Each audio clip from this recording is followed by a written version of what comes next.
His Excellency, Deputy Governor of Lagos State, my colleagues in the executive, our colleagues in the House of Assembly, distinguished ladies and gentlemen. So I was asked to speak for 10 minutes, but it's come down to 3 minutes. So basically, I'm going to summarize what I wanted to say in terms of the fact that everyone thinks that health is a big spender. And indeed, we are a big spender because we have a population of 30 million people and growing. Lagos has a unique environment because it has a heavy footprint, a demographic footprint. It's always the epicenter of every contagion that flies in or ships into Lagos. We have to move in a huge number of livestock every day, which puts us at risk.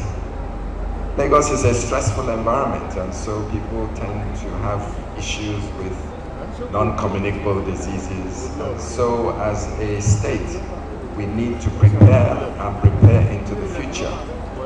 We also, according to the 2052 Lagos State Development Plan, which is the 30-year development plan of Lagos, the objective of that plan is to make Lagos not only a state, a model megacity that is able to deliver universal healthcare coverage, but also a state that can compete with any megacity in Africa for being one of the top 3 or top 5 destinations for medical tourism. So for us to do this, we have to undertake a series of transformations in infrastructure. We have to do a series of interventions in terms of human resources for health. We also have to have innovative ways of health financing, because our budget, as you heard, Mr. Governor said that ideally we should be operating a budget of over 7 trillion, and yet we're only operating on about a third of that. So each commissioner has a wish list which is much bigger than their ability, than their strategic plan. So this is the Lagos State GDP. As you can see, under His Excellency, things have gone up very nicely. In the last 4 years, we've gone from 27 to 41. Next slide. So we want to be part of this. The health sector doesn't just want to be a consumer. We want to be a contributor of this very impressive GDP that is happening in Lagos. Next slide, and that's our ecosystem. What is the Lagos State mandate? I'm going to flash through these slides very quickly because of time. Next slide. So the mandate, as I said, is a 30-year plan. Next slide. It is hinged on infrastructure, PPP through medical diagnostics, digital platforms, alternative accesses to financing, and human resources for health. Next slide. And so we have what's called Mr. Governor's Blueprint for Medical Transformation and Digital Infrastructure. Next slide. So we looked at what the areas Lagosians are leaving Lagos for medical care. And we looked at the top 5, and we saw it's orthopedics, cardiology, oncology, neurology, and nephrology. So what we're doing is we're developing a diversity of healthcare needs in Lagos, so that, first of all, Lagosians don't need to leave Lagos to get subspecialty care.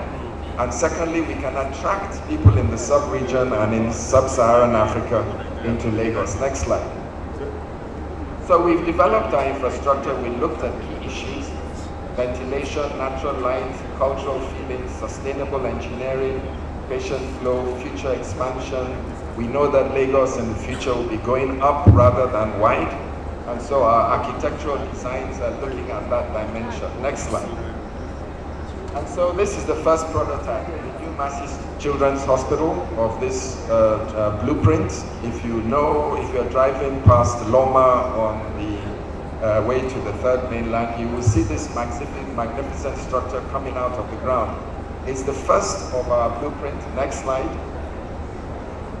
The next one will be Shomolu. We're just completing those designs. We've acquired the land. We're going to break ground very soon. Next slide. The next one is Ibejuleki. This is biggest of our prototypes, 500 bed, because we feel that that access is growing so fast that we need to be able to cope with the medical demands of that access. Next slide.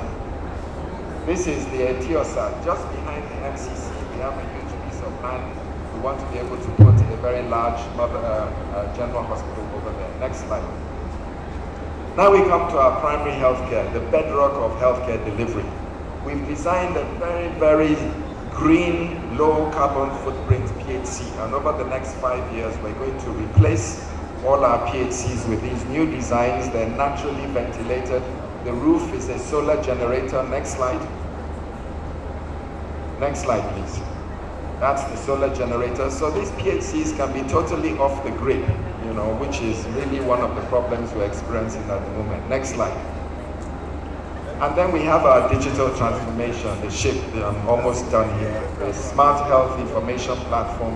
It is only through digitalization that we can really move to the next stage of medical ingenuity and competition around the world. Next slide. The SHIP looks like this. It's going to be able to connect all the health-seeking behavior of Lagosians into one database. We've gone through personal data protection compliance. As you heard the previous speaker, we were one of the first agencies to do that. And on the left are all the attributes of the SHIP, including artificial learning, machine learning, and data analytics. Because on a day-to-day basis, we're going to be bringing in massive quantities of what we call big data that needs to be churned up at the background in the exchange archive and produce trends that are used for policy and resource allocation. Next slide. Private sector partnership. Next slide. We have two examples here. The Lagos Comprehensive Cancer and Diagnostic Center. We have the land for this already. We're about to break ground. We've completed the designs. Next slide. We have the Omotunde Ajoke Cole Hospital inside Lagos Island General Hospital. The idea about this PPP is that we're going to use it to attract what we call brain gain. We're going to try and bring back all our diasporian specialists into Lagos in an opportunity for them to practice what they practice so well in England and America on the shores of Lagos, thereby moving us closer and closer to being that center of medical tourism for the sub-region. Next slide. I'm coming to insurance because we need to talk about alternative health financing. Next slide. We have a low insurance coverage at the moment. As a result of that, Mr. Governor released the executive order, which means that over the next 6 to 9 months, we're going to be enforcing the fact that every Lagosian must have a form of insurance. My time is up. Next slide, please. And this is the architecture. Next slide.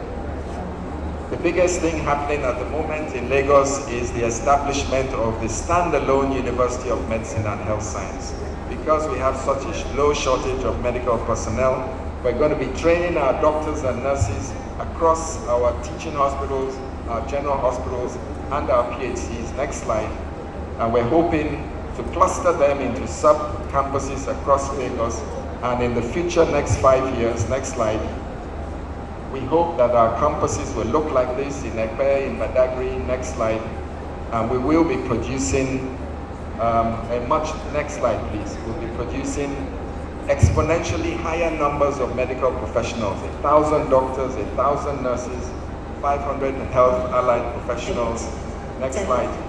6, 5, and I think 4, that I am 3, over. Next slide. 2, This is just all about Ebola, COVID, Thank our you. ability to Thank be you able to very much. protect Lagos from pandemics. Next slide. Keep rolling. Next slide. Our Industrial and Innovation Center, we're planning that in the trade-free zone. Next slide. And those are some of the buildings that will come up in the trade-free zone.